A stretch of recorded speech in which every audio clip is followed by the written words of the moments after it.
Welcome to the Data Center Go-to-Market Sales and Marketing Q&A show, where each week we tackle a handful of the biggest sales and marketing challenges that we're hearing about from all over the global data center, digital infrastructure, and critical facilities ecosystem. I'm your host, Joshua Feinberg from the Data Center Sales and Marketing Institute and host of the Data Center Go-to-Market podcast.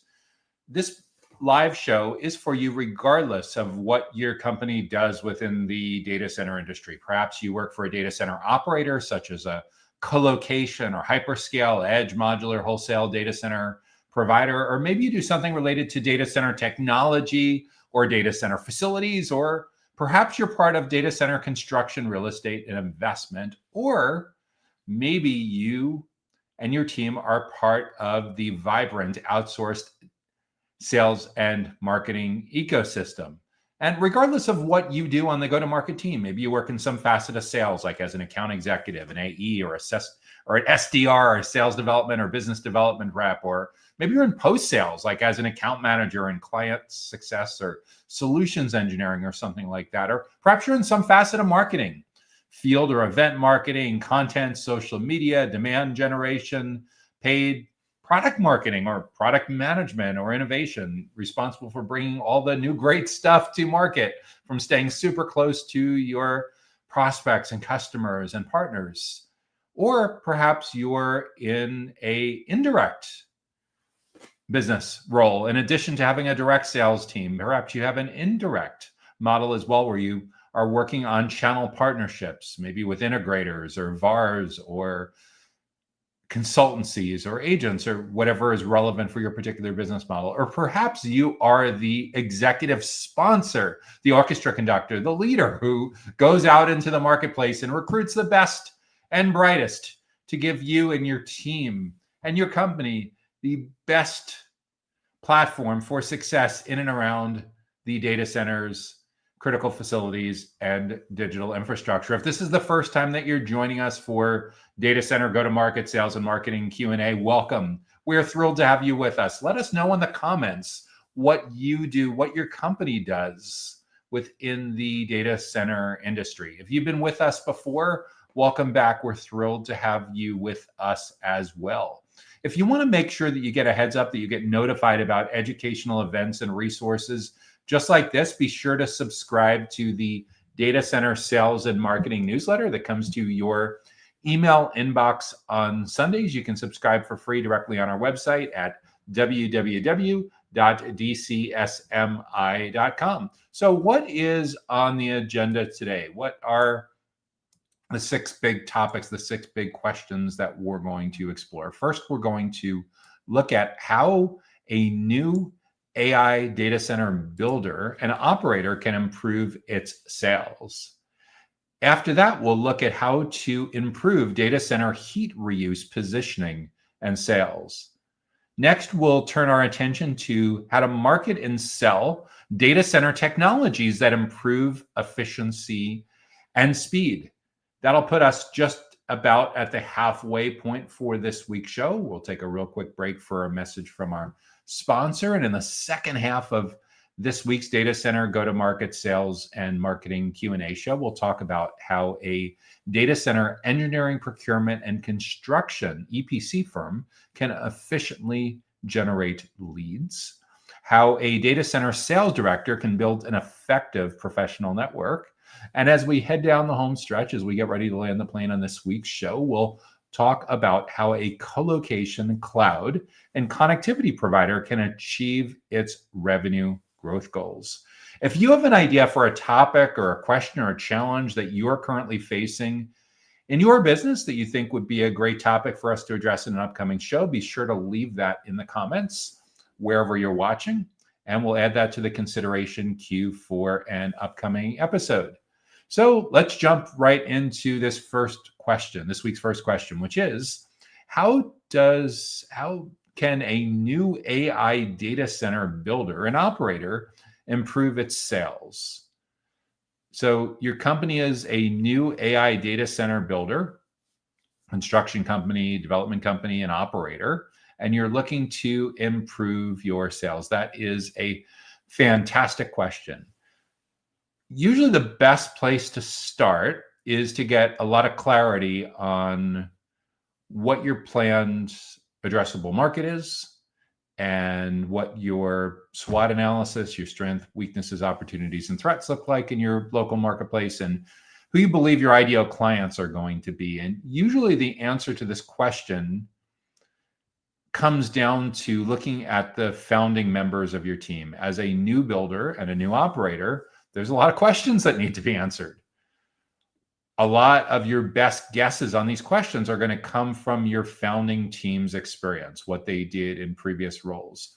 Because of how capital intensive it is now to get into the business of building and operating an AI data center, it would be extremely unusual for your founding team to not include multiple members who have worked in and around data center operators in previous chapters in their career, regardless of whether it's wholesale or hyperscale or colocation or hosting or something that's very, very closely related to that. So with all of that in mind, usually you're going to lean on your strengths. So almost always there's someone as well in this particular context that comes from a real estate and an investor background, just simply because, it's interesting, 10 years ago, the kinds of co-location operators that I do strategy and lead generation programs and thought leadership and nurturing and sales enablement, a lot could be best characterized as, I wouldn't say mom and pop, but they were entrepreneurial kinds of businesses where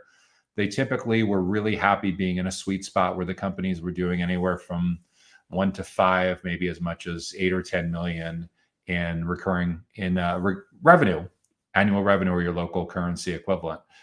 In nearly all cases, all of those previous owner operators have now exited and sold to larger operators. In the case of local data center operators, they, in most cases, sold to regional, and the regional operators sold to national. It just keeps raising the bar on what's necessary to be efficient and capital intensive across the board. So for a new builder and a new operator that wants to improve its sales, a lot of it comes down to thinking about the core business model that you want to be in. If you're in retail colocation and you're selling a cabinet or two at a time, and you're going to have a lot of 5-figure clients, maybe every once in a while a 6-figure client, then you're in a business where you need a fair amount of scale.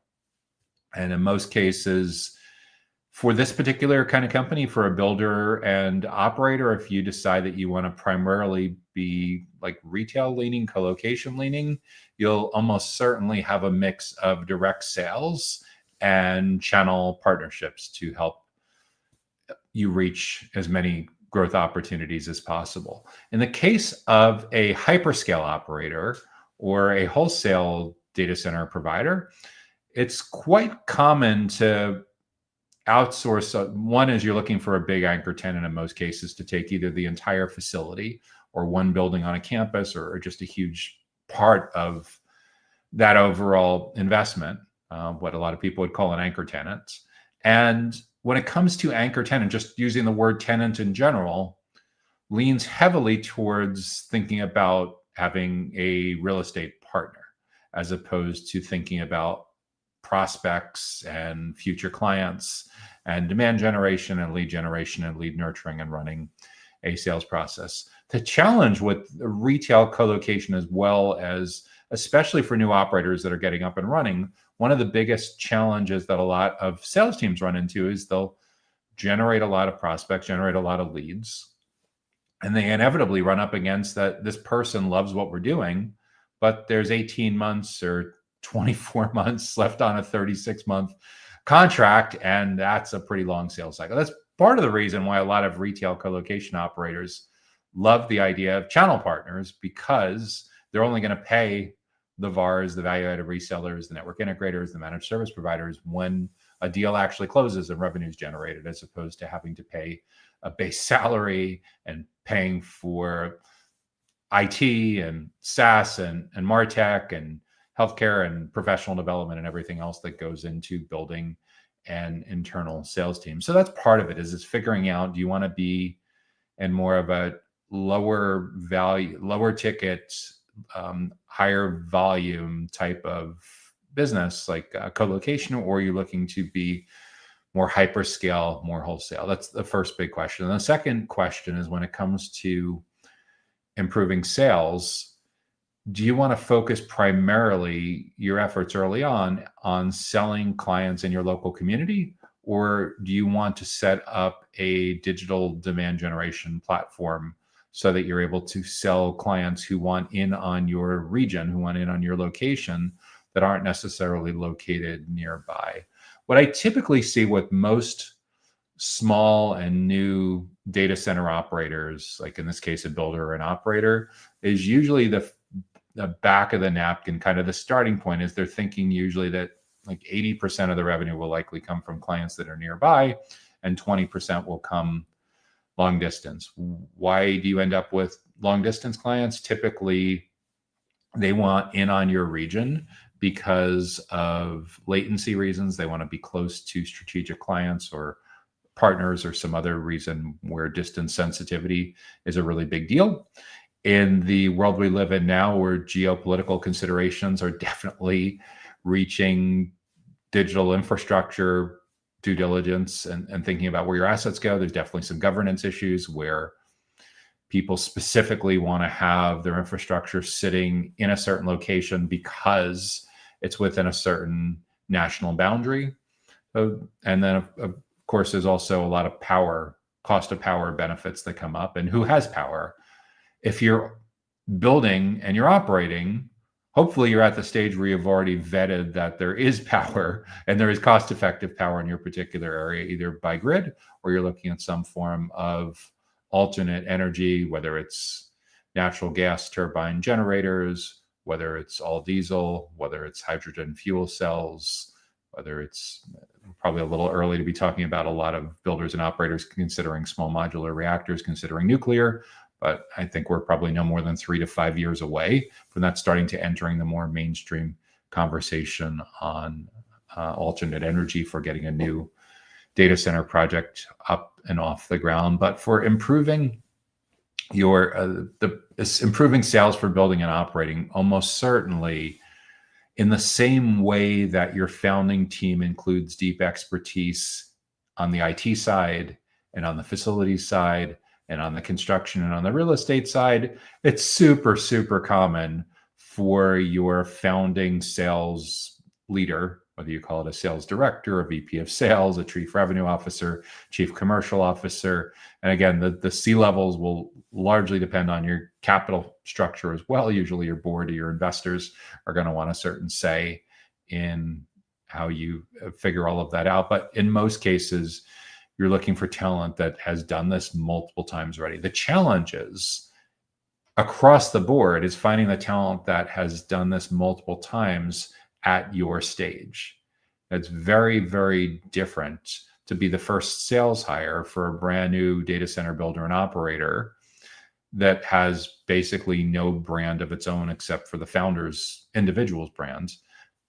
It's very, very different to be in that role compared to selling for a huge global data center operator, like being one of hundreds or one of thousands of people in a sales or marketing role working for a huge company like Digital Realty or Equinix or something like that. Very, very different. So what I'd lean on also for those early hires, regardless of whether you're talking about sales, marketing, account management, product, operations, is try to find a mix of talent that's worked in large companies and a lot of entrepreneurial companies. And when in doubt, don't be afraid to take the risk on the entrepreneurial companies. Usually your boards, your investors are going to lean more heavily on hiring the logo.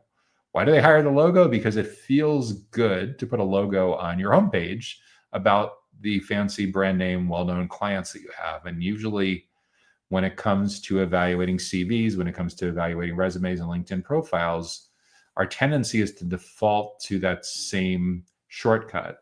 The reality, though, is it's a pretty dangerous shortcut for an early stage company because, again, the amount of resources that you have as an account executive working for a sales organization where there's 300 hires and a handful or two of people in sales enablement and sales operations and marketing operations, and a handful or two of people in marketing is very, very, very different than being the first sales hire where you're wearing all of those hats. And oh yeah, there isn't even a full-time marketing person yet. So you're responsible for all of your own prospecting and all your own lead generation. And oh yeah, by the way, you have Canva. So we got your Canva account and a HubSpot account. So you're going to run marketing in your spare time as well, in addition to figuring out how you're going to sell and fill up this entire facility. And the talent exists that has that experience, but don't underestimate the challenge of finding the right people who have that mix of experience where they've been in roles that early on, where they've had to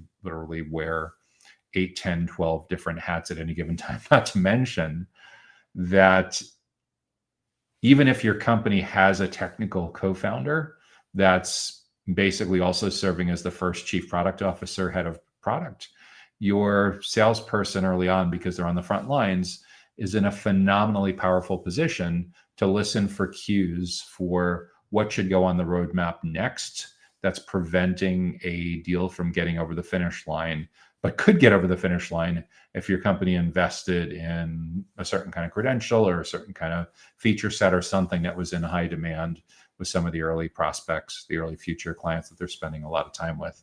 But at the end of the day, what I'd like to recommend in this particular case is that you lean heavily on education to build trust. In other words, once you get really, really specific about figuring out who your ideal clients are, and again, it's very, very different. That's why I said the first split is you want to figure out if you want to be in the hyperscale or the co-location business. If you're in the hyperscale business, there may be as little as 10, 20, 30 potential buyers for that particular location, which is the bad news. The good news is you can invest very, very aggressively in developing each and every one of those opportunities. If you're selling retail co-location, depending on where you're located, there's a couple hundred or maybe a couple thousand potential clients. So you need to use a lot of one-to-many. And where I'm very partial to one-to-many is at this stage of the game for your first sales hire in this particular context, make sure that they're super comfortable, super proficient on LinkedIn. And in terms of, 10 years ago, it was a nice to have to be good at what people would call social selling, or just in general being good at sharing helpful, useful educational content on LinkedIn and having a good book of business, a good set of LinkedIn connections from their previous career experiences that helps to spread this content. But what I'd like to encourage you to do is that person, that first sales hire, should be constantly sharing helpful tips and hints and best practices and behind the scenes videos and PDFs, documents, what they call LinkedIn documents or carousels that show basically what you're doing with building and starting to fit out the data center and how it compares to other alternatives in the market and the different kinds of competitive advantages. A lot of what this would start with is presumably to get the capital to build and operate this facility. You've built a deck, probably multiple iterations of the deck. So what I'd encourage you to do is, as you're taking the version of your investor deck and you're building the version of the prospect deck, is to think about the content strategy that first sales hire can be using to build reach and build visibility from their personal LinkedIn account. Yes, building a company page is important as well, but for several years now, we've known that individual LinkedIn profiles have way more reach than company pages. But there's opportunities to share both and cross-pollinate each other. I would also encourage, as part of this process, I'm very partial to getting events going sooner rather than later on a very regular basis. Once you've figured out that ideal client profile and have that list of targeted accounts, and the primary core buyer persona or two that you really want to be targeting, I want to get really deep in the weeds on understanding what's going on in their world. These customer insights are worth their weight in gold. In other words, figuring out, let's say, for example, in this particular case, you are selling to a VP of IT of a mid-market company as your primary, and your secondary buyer persona may be the CIO of an enterprise manufacturing company, and your tertiary buyer persona, the owner of a small channel partner, a small MSP or bar or something like that. Once you know those three segments, I would encourage you to spend a couple of days digging through primary research. What's the best primary research? Face-to-face conversations.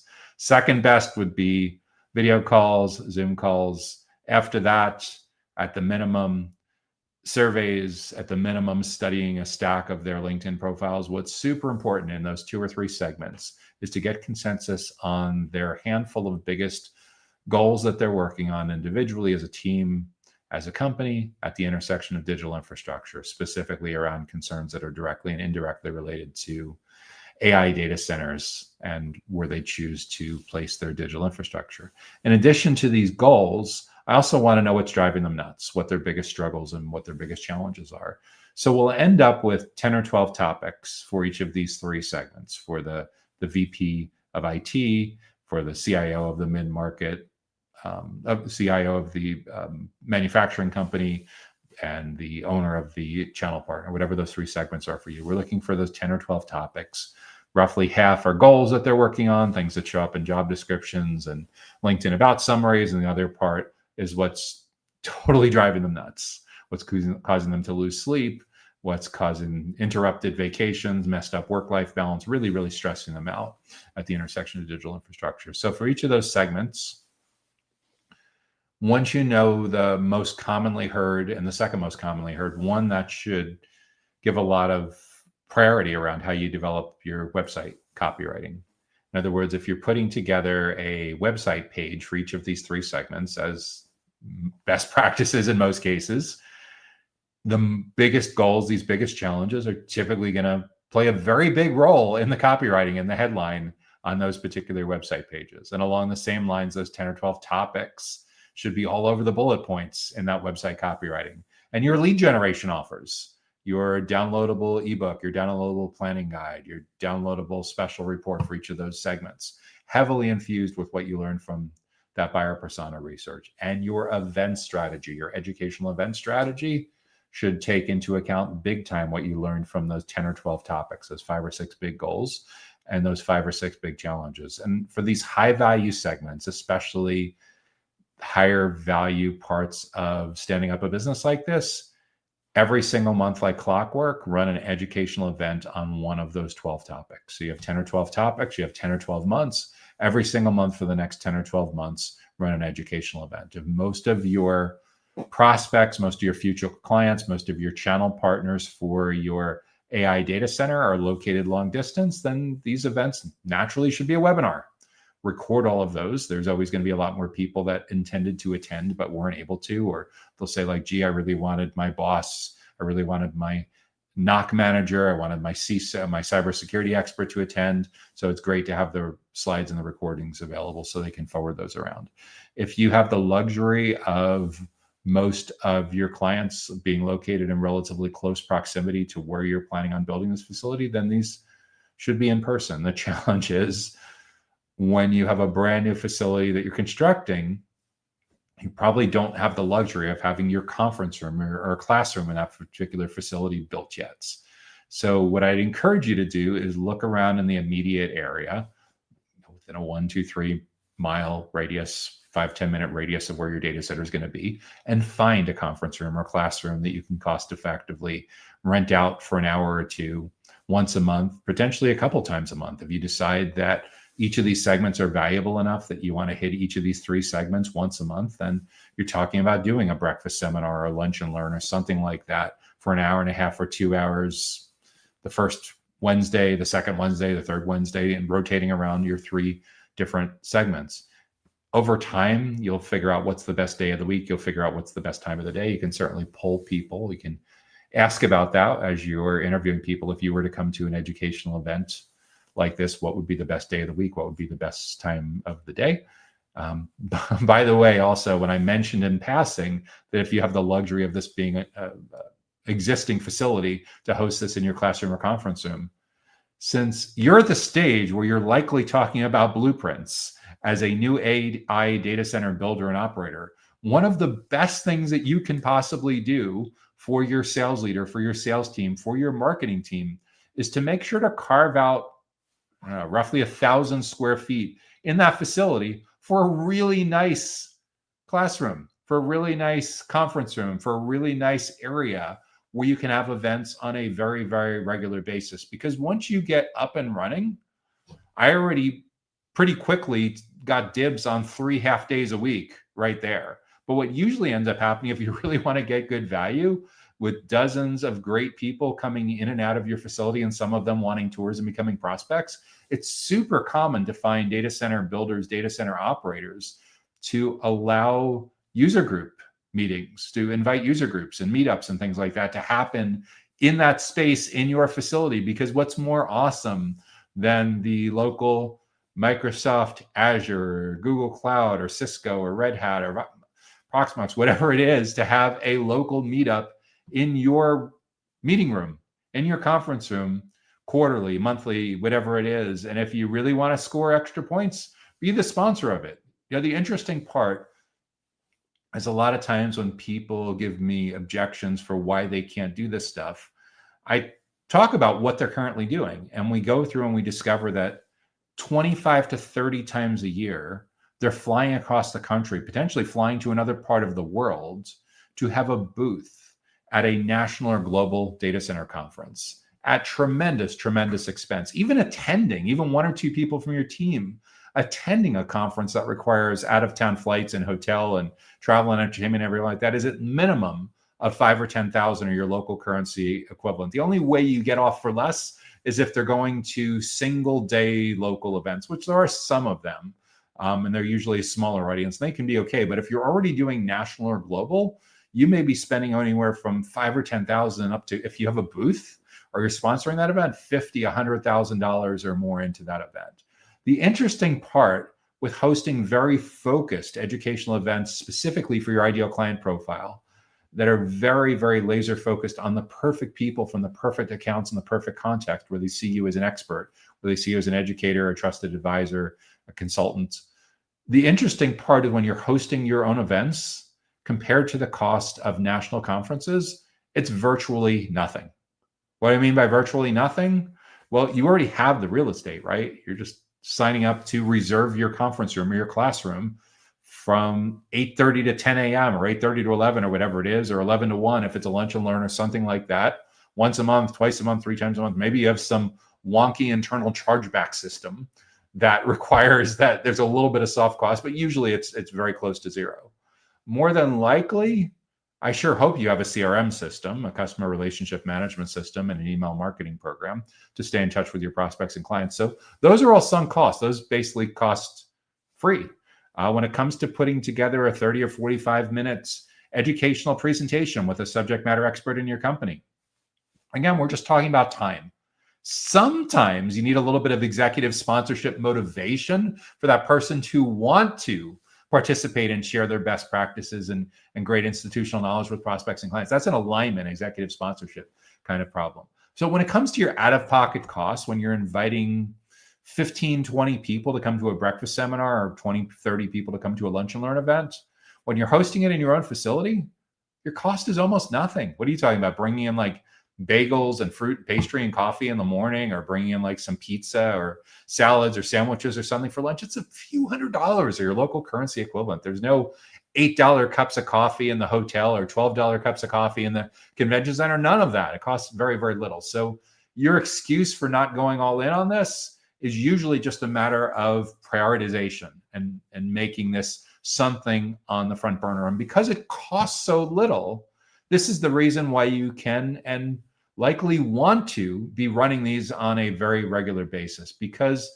it flips the script. It turns the tables around and gets you out of the vendor box. So instead of being seen as a stereotypical account executive or sales developer who's trying to fill up a data center, you're putting together this world-class educational experience where the topics, the speakers are so good that you're highly confident that if this speaker went to a national conference and presented the exact same 30, 45-minute talk, that they would have one of the highest rate, he or she would have one of the highest rated sessions of the entire conference. No infomercials allowed, no hard pitch, no hard selling allowed. This is strictly all about educating and building trust, taking those 10 or 12 big goals and challenges that you've identified for each of those segments and systematically, one at a time, once a month for the next 10 or 12 months, and having a fantastic educational experience. When they register, they get back an email that says, who else should attend? We know that when it comes to digital infrastructure for mid-sized manufacturing companies, it's truly a team effort. It takes a village. There's usually people involved from support, from operations, from cybersecurity, from compliance, finance. So given that, who else from your team and other stakeholders within your company would benefit from attending? Simply hit the forward button, add a thought or two on why this matters, and we know that teams that learn together grow together. And that's a really, really important foundational part for your sales team as well.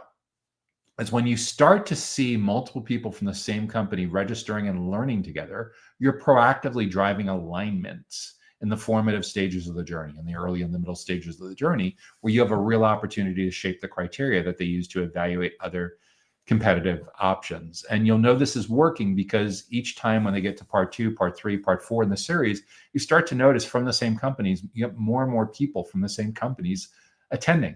So you're gradually meeting multiple people from the decision committee from that same company. This is a beautiful, beautiful way to implement account-based marketing, ABM, or account-based selling, where there's an entire decision committee that you're trying to shape and influence how they pursue this particular initiative around choosing AI data center infrastructure. So that's what I'd be thinking about for improving sales. The traditional definition of a salesperson is changing quite dramatically. Your salesperson is no longer just in competition with other salespeople for the last 10 years. They've been in competition with digital journeys where people were self-serving and getting information from search and social and watching YouTube videos and listening to podcasts and attending webinars. And that still is all very much an issue. But in the self-service journey, where as much as 85, 90% of the research and decision-making process is over before your sales team meets someone, your sales professionals are in competition with ChatGPT for attention, and Copilot, and Gemini, and Perplexity, and Claude, and Grok. And to the extent that they can get immediate gratification from those generative AI tools, we need to do one better. And that's a big part of the reason why we see so many sales teams in the data center ecosystem now hiring experts that look a lot like that are a lot more like peers of the buyer persona, of their core buyer personas. So you're calling on CTOs. You want to ideally get someone in a business development and account executive role who's a former CTO or worked for a CTO, either directly or in that person's organization. So that person is seen as a peer of the people that they're calling on. Selling to engineers, the same thing.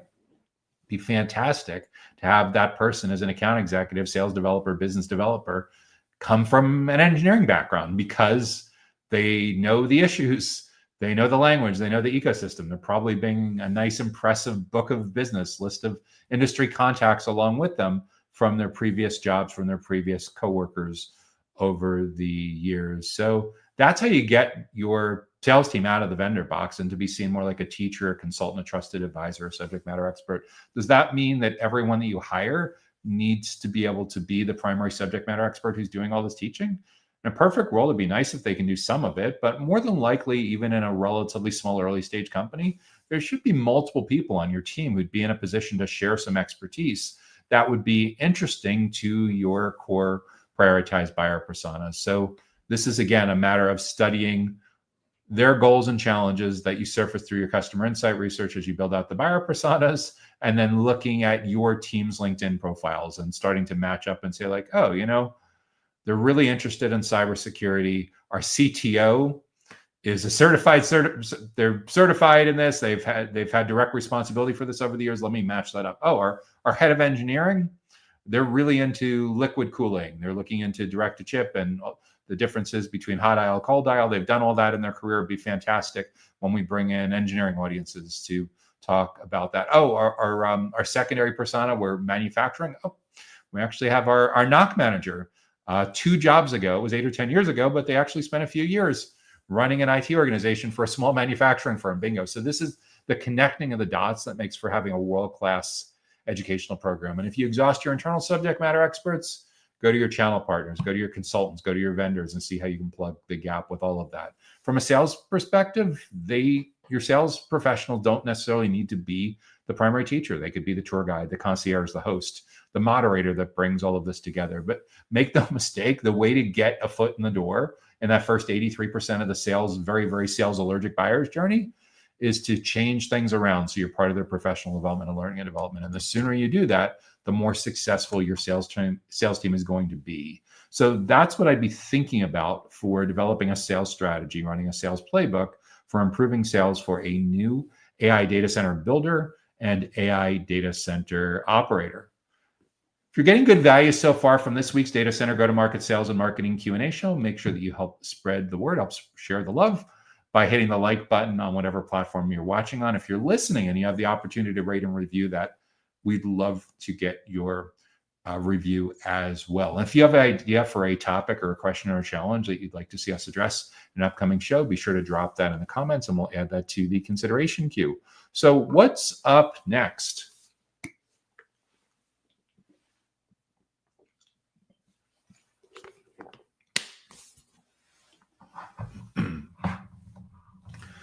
Okay, so now we're going to move over into the data center facility side of the data center ecosystem, where the data center industry is organized into operators, technology companies, facilities companies, construction, real estate, and investment companies, and outsourced sales and marketing. So our next question is all about facilities. How can we improve a data center heat reuse, positioning, and sales strategy? How can we improve positioning and sales strategy for a company that's focused on data center heat reuse?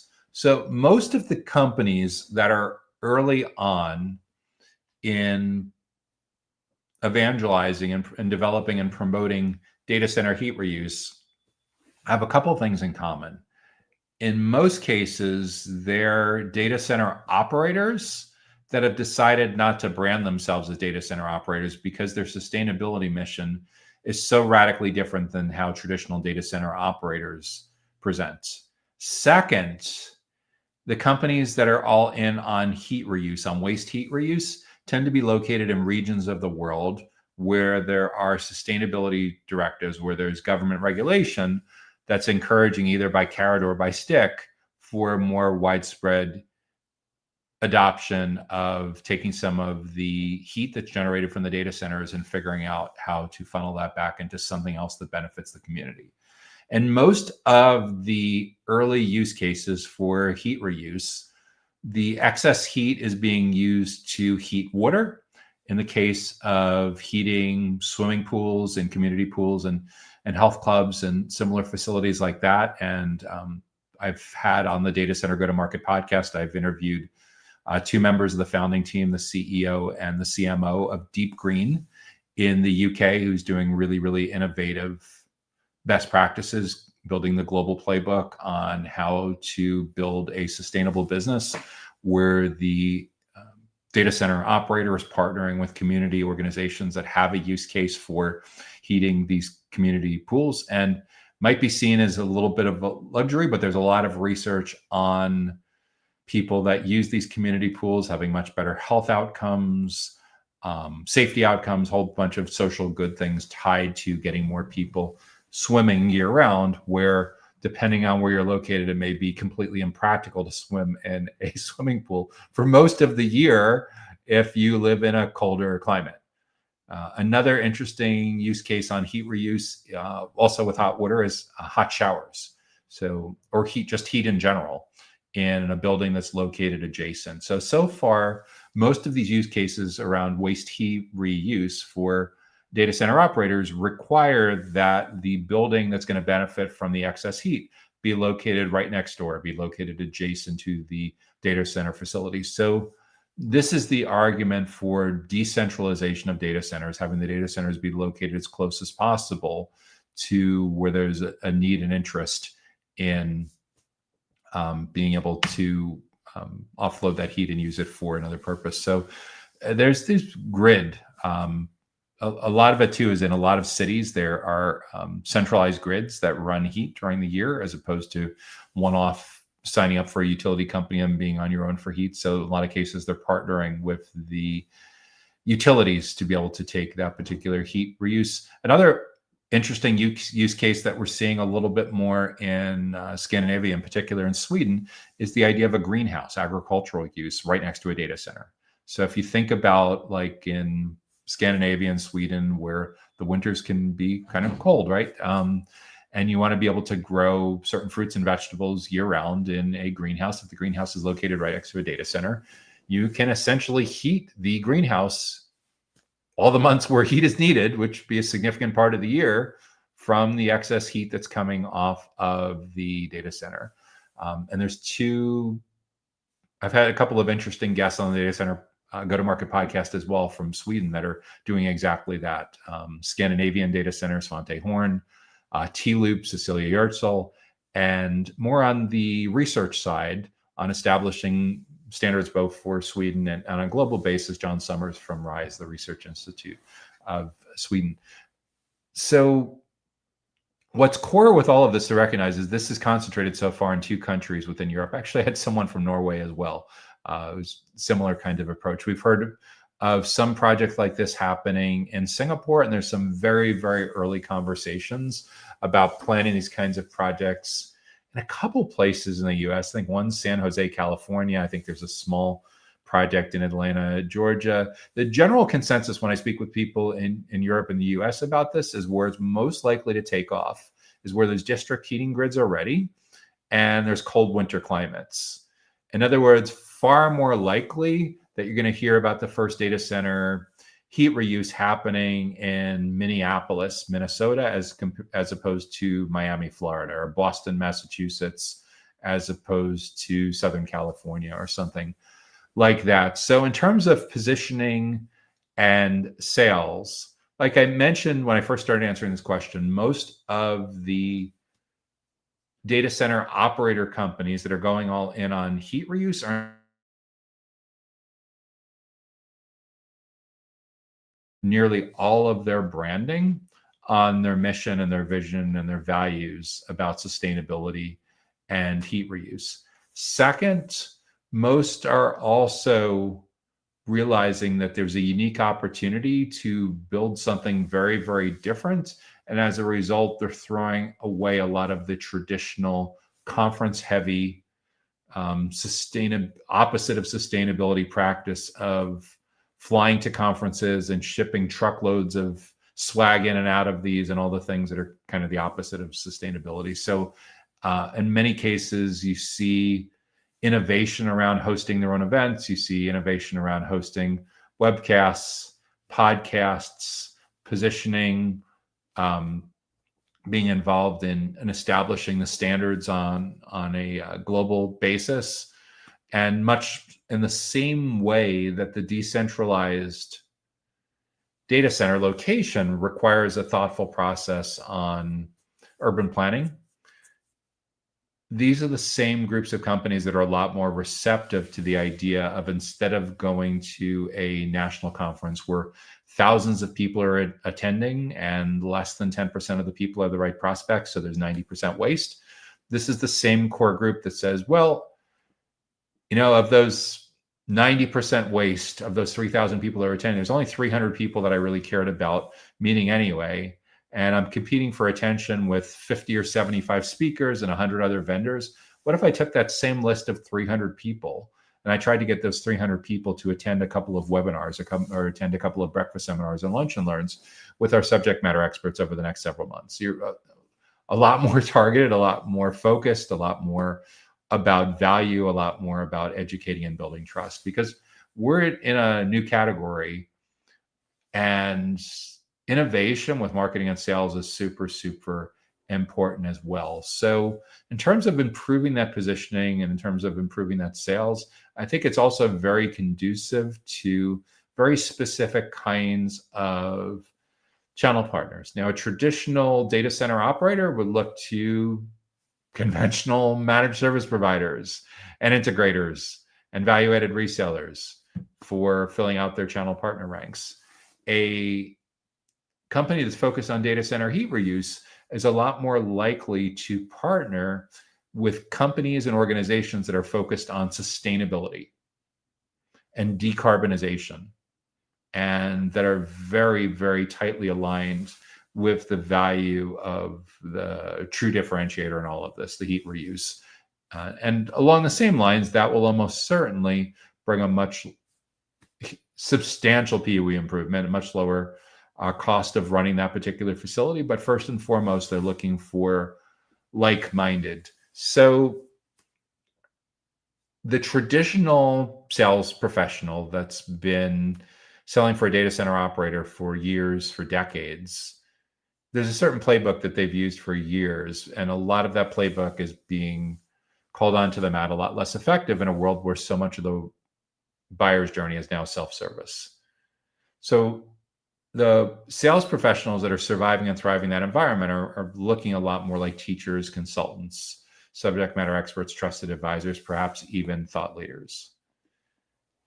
This is basically mandatory for a company that's focused on something as innovative, something as different, something as disruptive as data center heat reuse, where the people that you're hiring way, way, way more than just opening up new deals and sales opportunity generation and getting revenue over the finish line are ambassadors of your brand. And a core part of your brand is that sustainability mission. So in much the same way that CEOs and chief revenue officers and chief commercial officers are now looking for a certain kind of sales hire that looks a lot like their peers for their core accounts that they're calling on, this would be the same basic issue. So the ideal person in a sales role, in an account executive role, in a business development role for a company that's focused on data center heat reuse will likely come from a background where sustainability has been a core part of what they did in their previous career. Now, getting someone that has 10 years of experience in data center heat reuse, let's be realistic about it. There really has not been a commercial business for data center heat reuse for 5 or 10 years. This is when people talk about the absurdities that they see in job descriptions, where they want someone with 25 years of experience integrating ChatGPT into AI tech stacks. 25 years of experience. ChatGPT just came out of beta at the end of 2002, right? So how could they have 25 years of experience? That's crazy. But what we tend to see is a lot of non-traditional hires. Like a perfect example, I interviewed someone from Siemens in Singapore last year, Patricia Alvina, who was working with data center operators and enterprise data centers on sustainability initiatives. And Pat came from a background of being an engineer, of having a career experience in academia and consulting companies, specifically around sustainability and environmental sustainability, and applying that into different kinds of mission critical environments. And Pat moved to Ecosense a little while back, kind of extremes of Siemens being a huge global conglomerate and Ecosense being more of like a emerging scale up, more mid-market kind of company where you can likely have a lot more roadmap impact than a much larger company. But again, I'm seeing across the board, regardless of whether we're talking about data center operators or technology or facilities companies or construction or real estate, is the traditional sales hire with that playbook is largely going out the window. And what people are very strongly leaning towards is they don't want to just specialize by geographic or company size or life cycle stage. They want to specialize with getting someone who is a subject matter expert, who is a consultant, who would be seen as a peer or an expert by the very prospects and clients that they're calling on. So in this particular case, the ideal sales hire for heat reuse is someone that's worked in an environment where, if it's not heat reuse, it's something that would be a first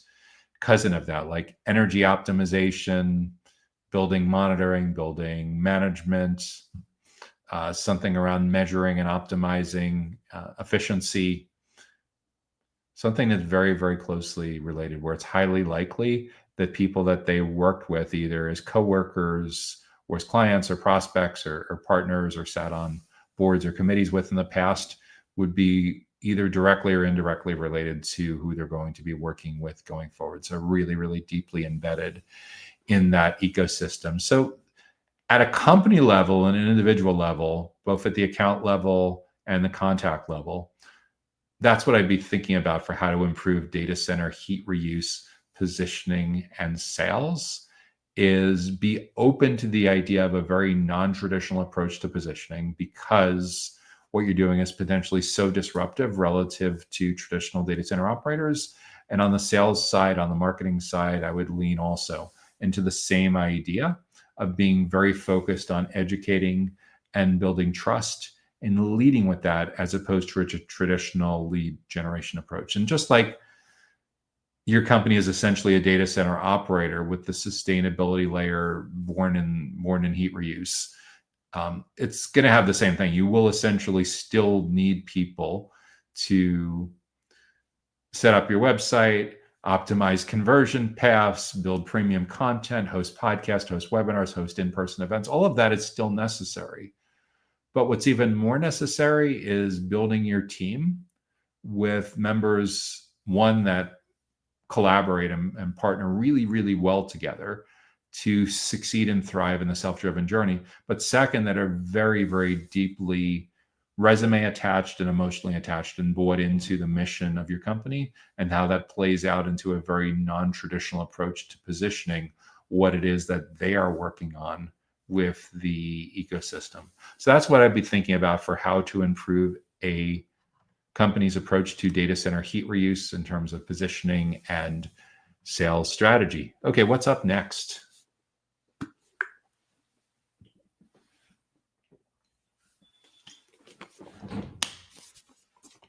How do we market and sell data center technologies that improve efficiency and speed? How do we market and sell data center technologies that improve efficiency and speed?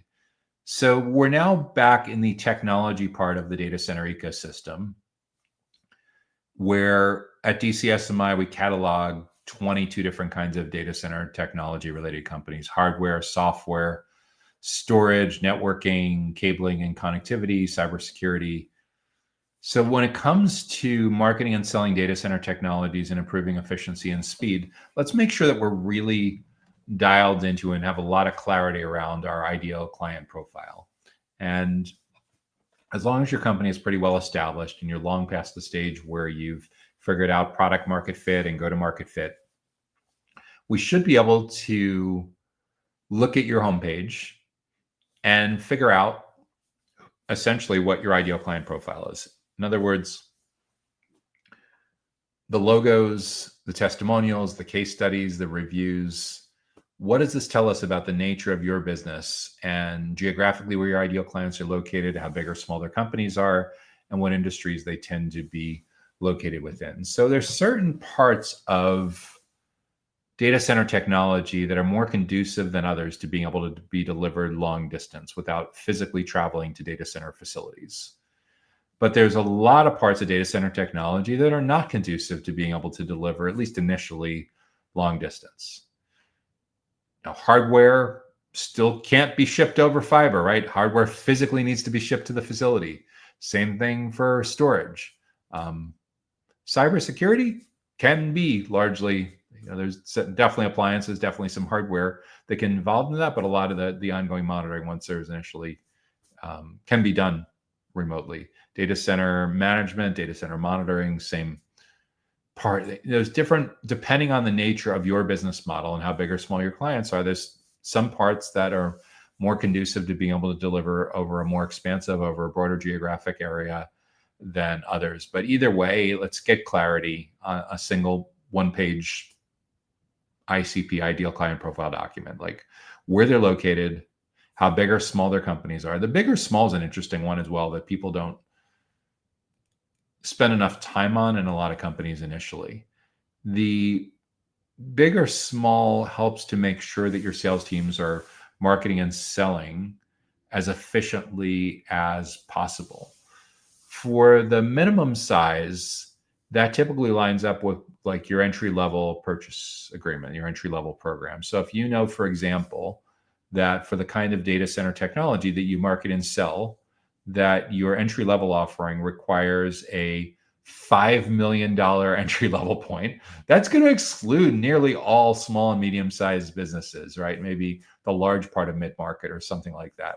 I'm just giving an extreme example. However, if your entry-level point is $499, your local currency equivalent, and can be sold by a shopping cart on your website with a self-service sign up, well, then basically there is no minimum. A startup with a single solopreneur founder can easily afford. And then there's usually somewhere in between. So depending on the nature of what your minimum engagement level is, your minimum purchase point is, should be able to figure out how big that company needs to be to afford that. Along the same lines, at the other extreme, for your data center technology, what you provide, at what point does your effectiveness with your product, with your platform currently fall off a cliff as you scale to increasingly larger companies? In other words, is your offering been battle tested? Are you able to provide equal value to a Fortune 50 company, a Fortune 500 company, as you can to a 5 or 10 person startup company? If you can, fantastic. Then you have a very, very wide range of company sizes you can sell to.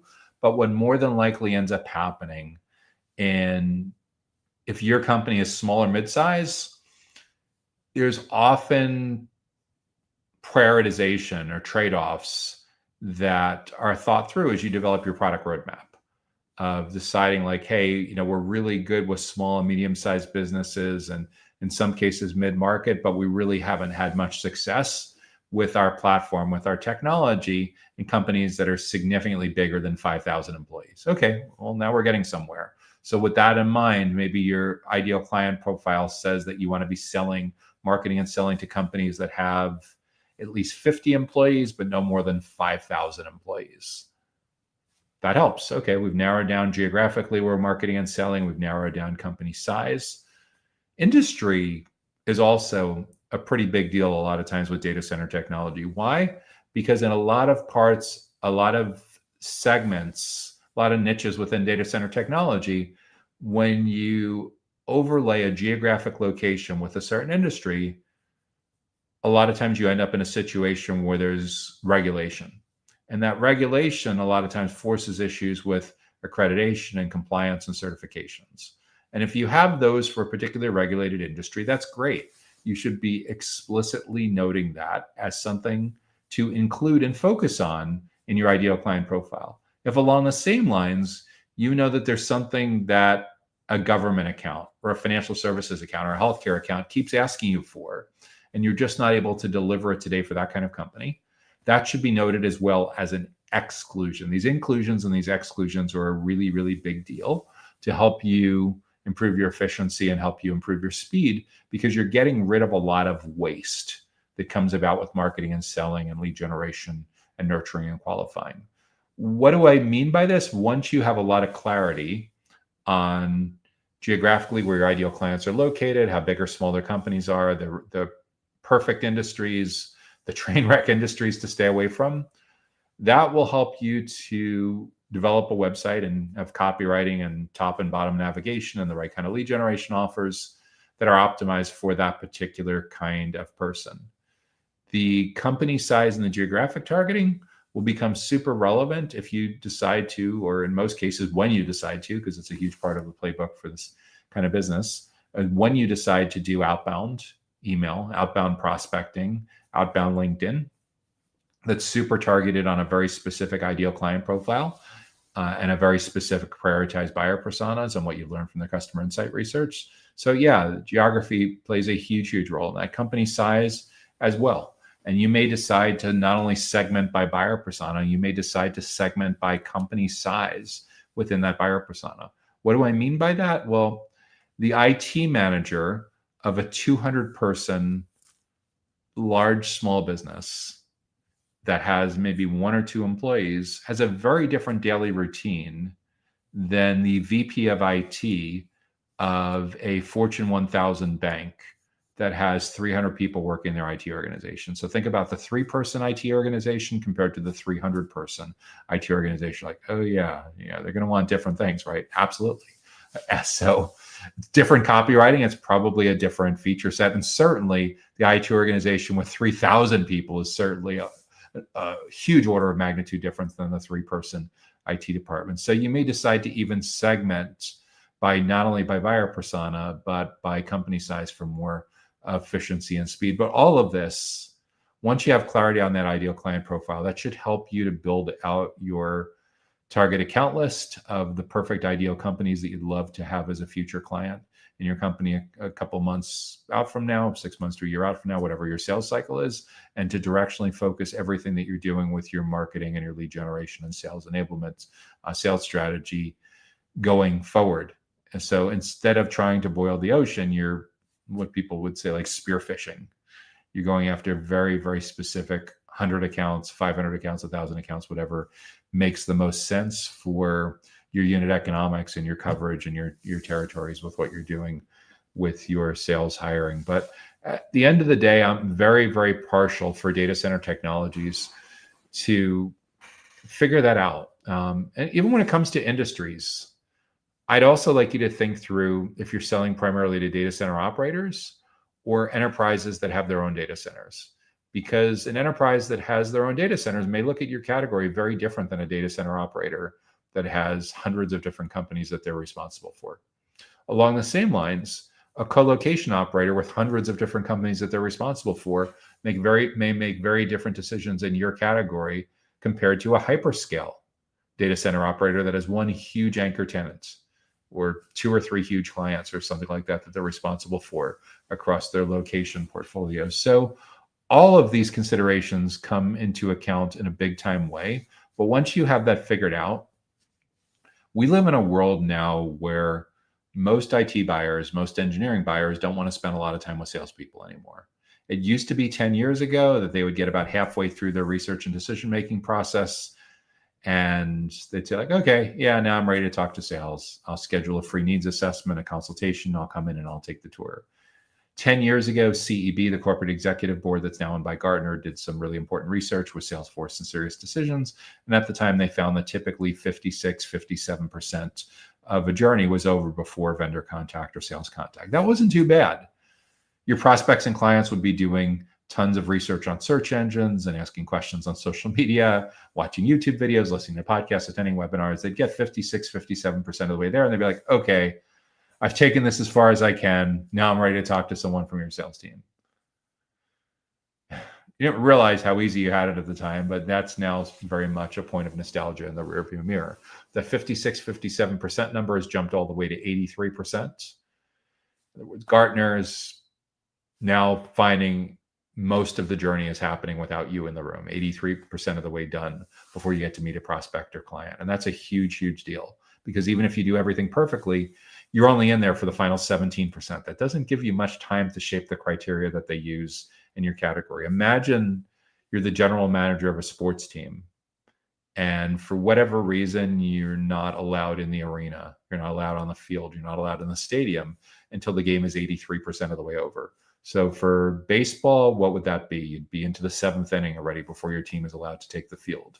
For football, for basketball, for soccer, you'd be deep into the 4th quarter already. In other words, the game is nearly over. The other team is completely trounced over your team. You don't even have a chance to compete. You're completely invisible.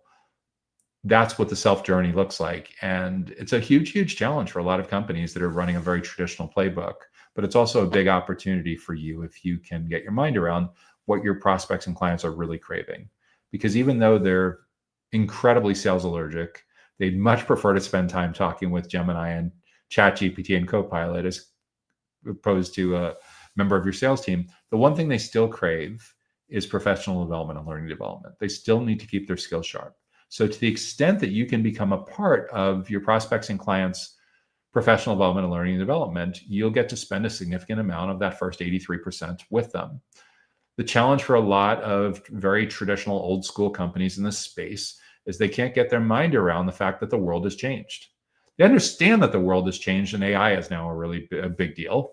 They understand that GPUs create crazy amounts of heat and traditional hot L, cold IL is not going to cut it. That's why liquid cooling is such a big deal.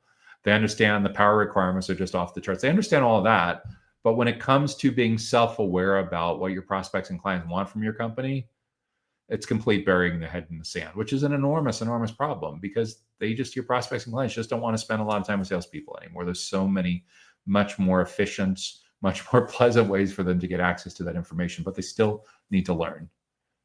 So To the extent that your marketing and sales feels a lot more like education, you can spend a significant amount of that 83% with your ideal prospects and clients. So what does this look like in practice? Say for your data center technology company, you've identified 3 different segments: a primary, a secondary, a tertiary buyer persona. And each of those segments have 10 or 12 topics that are top of mind, 5 or 6 big goals, 5 or 6 big challenges that they're struggling with. For each segment, those 10 or 12 topics, think of that as your topic of the month. For the next 10 or 12 months, once a month, tackle one of those topics and host a fantastic educational event.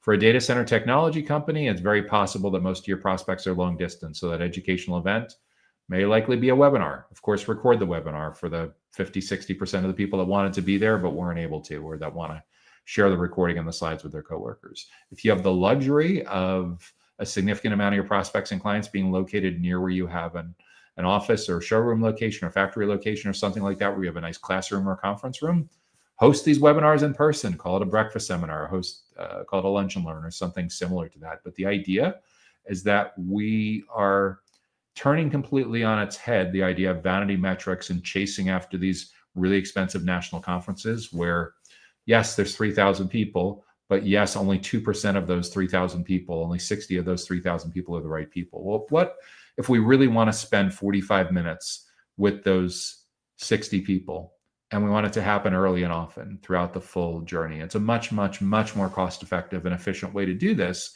is to invite those 60 people to our world-class educational program that we're going to host once a month, every month for the next 10 or 12 months. And we're not going to have to bribe them and beg them and control them and manipulate them to spend time with us. They're going to want to, because we've listened very carefully to what's going on in their world. And we've developed this world-class educational events calendar that shows them exactly what they need to help them do their job better for a person in a very specific job function, in a particular geographic region of a company size in a specific kind of industry. So this is the argument for why, if you have 3 prioritized segments, a primary, secondary, a tertiary buyer persona, why don't try to talk to the CFO like it's a CTO. Don't try to talk to the founder, the technical co-founder, as if they're the CTO of a 3,000 employee company or something like that. Be very aware of what your most important segments are and customize and personalize the heck out of this. And to the extent that you already have the classroom, the conference room, you're not paying rent for that. You're not paying for $8 and $12 cups of coffee. You're not paying crazy amounts of travel. You can do this on a pretty regular basis, and you'll know you're doing this well when you start to see multiple people from the same company coming together. Of course, you prompted them and said, hey, who else should attend? We know when it comes to cybersecurity best practices or storage array density or getting more value from your storage investments or your software investments, it takes a village. There's typically people involved from these 3 or 4 disciplines. So with that in mind, who else would benefit from attending? You'll know, again, it's working well when you see multiple people from the same company on your target account list registering and attending together. And you'll know you're doing really well when by month 2, month 3, month 4, you start to see more people from that same company coming together, because the first event or 2, they went back to their coworkers and said, dude, you missed this. This was awesome. You got to come to the next one. And they're like, sure, sign me up. And that's how you meet multiple members of the decision committee. And sometimes what even ends up happening is by the 3rd or 4th event, there's half of the people in your 20-person conference room are from the same company. They take you aside like, we're like half the room. Why don't you just come in? We're doing an offsite next Thursday. Why don't you come in and do your whole presentation in front of the entire organization, in front of the entire company, whatever is relevant to that particular construction. Like, cool, I got the foot in the door. So that's, at the end of the day, what we're looking to do. We're looking to educate and build trust, get the heck out of the vendor box, stay out of the vendor box, and be in a place where we can really shape the criteria throughout the full journey, early and often. Early as possible, as often as possible, to saturate as many of those 28 touch points between complete stranger and purchase decisions. So that's what I'd be thinking about for how to market and sell data center technologies that improve efficiency and speed. I would let the educational events do the heavy lifting with all of the use cases and the best practices around how your company excels at giving your ideal clients, giving your prioritized prospects and clients what they want out of their technology in terms of dramatically improving efficiency and dramatically improving speed. So I've talked about both sides of this, how to improve your efficiency and speed by positioning yourself as a thought leader and leaning heavily into educational events experiences. And we've also talked about how you can infuse efficiency and speed into the messaging and the content and the educational events that you use, if that's what's coming up high when you do your customer insight research for that particular segment. Don't go all in on efficiency and speed in the messaging there if your customer insight and research tells you something completely different. Remember, we want the goals and challenges in their own words, not what we think the words are, but what the words actually are, because we've taken the time to do our homework. When we use their words, we resonate. We come across as extremely empathetic, as someone that truly gets it and that can truly help them overcome their biggest struggles and reach their big, hairy, audacious professional goals that they need to achieve individually, as a company, and as a team that align with success in their particular job in and around either being a data center operator or managing a data center for an enterprise that has its own data centers. So we're going to take a real quick break from a message from our sponsor. And in the second half of this week's show, we'll come back with 3 more of the biggest data center go-to-market sales and marketing challenges that we're hearing about throughout the global data center ecosystem. Data Center Go-to-Market Sales and Marketing Q&A is sponsored by DCSMI, elevating the role of sales, marketing, and go-to-market GTM professionals in the growth of the data center industry. To stay informed about upcoming episodes, subscribe to the Data Center Sales and Marketing newsletter on the DCSMI website at www.dcsmi.com. Again, that's www.dcsmi.com. Now, back to Data Center Go-to-Market Sales and Marketing Q&A. Hey there, Joshua Feinberg from DCSMI, the Data Center Sales and Marketing Institute, and you're watching the Data Center Go-to-Market Sales and Marketing Q&A show. If you have an idea for a topic or a question or a challenge that you'd like to see us address in an upcoming show, be sure to leave that on the comments on whatever platform that you're watching on, and we'll add that to the consideration queue for an upcoming show. And if you're listening to this program and you have the opportunity to rate and review us, we'd appreciate you doing that as well. So what is up next? Now we're going to dive into the facilities and supply chain side of the data center ecosystem, in particular, how an EPC firm, an engineering, procurement, and construction firm, efficiently generates leads. So how does a data center engineering, procurement, and construction firm, EPC firm, efficiently generate leads?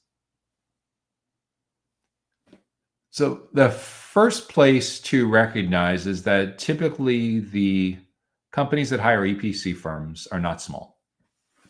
In other words, if you look at data center operators, there are still some, it doesn't happen as often now. It's very rare that you see data center operators that are opening as single location, co-location operators now in present time, and they're just going to stay as single location, co-location operators. In other words, they're either not opening at all, or they're coming to the table with enough capital to be multi-location out of the gate, just because they recognize that the capital, the level of business model sophistication, the brand, all of the above is so different today than it was as recently as 10 years ago. Most of the co-location operators that you see today that are single location or 1 or 2 locations were typically started several years ago in the pre-AI era, where it was a lot less expensive to get into the co-location business and a lot less complicated to get into the co-location business. The reason I say this is a significant amount of the couple thousand of co-location operators are very small businesses. And in nearly all cases, they're not going to be prospects for an engineering, procurement, and construction firm unless they're extraordinarily well capitalized and are doing something really, really unique. Like, for example, if you have a data center operator that's really well capitalized and they're going all in on liquid cooling and building a real extreme high density AI data center, then yeah, they for sure could benefit from having a relationship with an EPC firm. But a co-location operator that's been in business for 10 or 15 years and they're about to get marginalized out because they just don't have enough power. They can't support enough density. A lot of the clients that they have are clients of last resort, where they're clients that are coming to them because they're the cheapest option in town, and they like the idea that they can have direct access to the owner, and they can pull a lot of shtick on the data center operator that they can't pull with a larger data center operator, or all of the above. Yeah, those are not going to be the ideal clients for a EPC firm. But over time, your website almost certainly gives the clue. Your case studies, your testimonials, your reviews, your logos will tell us, like, geographically where you're focusing on, how big or small these typical clients are, what industries they tend to be located in. For engineering, procurement, and construction, it is possible to scale a business like that globally, but you'd need to be a very large business yourself to be able to scale that globally. So most of the EPC firms that we come across are national in scope. They're either full US, or they're full country or two or something like that within Europe or some other region. Or if they're considerably smaller, they may only be operating within a region. Like in the US, maybe they focus on the Midwest or the Mid-Atlantic or New England or something like that. So once you have that clarity on your ideal client profile, and you figured out how big or small these companies are, we talked about why really small businesses probably are not going to be a good fit to afford your minimums for an EPC firm. But what about the extreme upper end of the range? As an EPC firm, is your firm big enough that you could legitimately do EPC work for Microsoft or Alphabet or Meta or Oracle or something like that? Or do you reach a point of diminishing returns where you're just not going to be effective at a company that's got more than, say, 5,000 employees or something like that, a very small enterprise or a large mid-market kind of thing? So only you can answer that question based on your historical experience of where you've been most effective, what's been most profitable for you to market, sell, and service over time, where they've gotten the best value, where they've been the best referenceable accounts. But that certainly should be in place. Your ideal client profile should certainly be in place before you worry about generating leads. So clarity on where they're physically located, how big or small their companies are, and perhaps some clarity around business model, industry would be in order as well. At the absolute minimum, think about, are you equally effective as an EPC firm with a data center operator and an end user client, or you tend to do better with one or the other? And there's a lot of companies that are facilities related that over time figure out that, like, we love working with operators, but it's really tough to have for an end user data center with its own data centers to get enough value from us, or vice versa. Maybe you're fantastic with enterprises with end users that own their data centers, but it's just too complicated for your firm to get your mind around a data center operator. Or maybe you do really well with data center operators, and there's a distinct difference between your effectiveness with co-location providers as opposed to hyperscale providers, like a retail co-location operator that has a dozen locations and hundreds of different discrete clients, compared to a hyperscale operator that has like one huge anchor tenant in each of their 3 or 4 or 5 locations or something like that. Very, very different context when it comes to a lot of decisions that get made around facilities and efficiency and a lot of what you're looking to do. So think through all of that before you start to worry about lead generation. Once you have that figured out, you're essentially taking that one-page ideal client profile. From there, you should be able to build a target account list.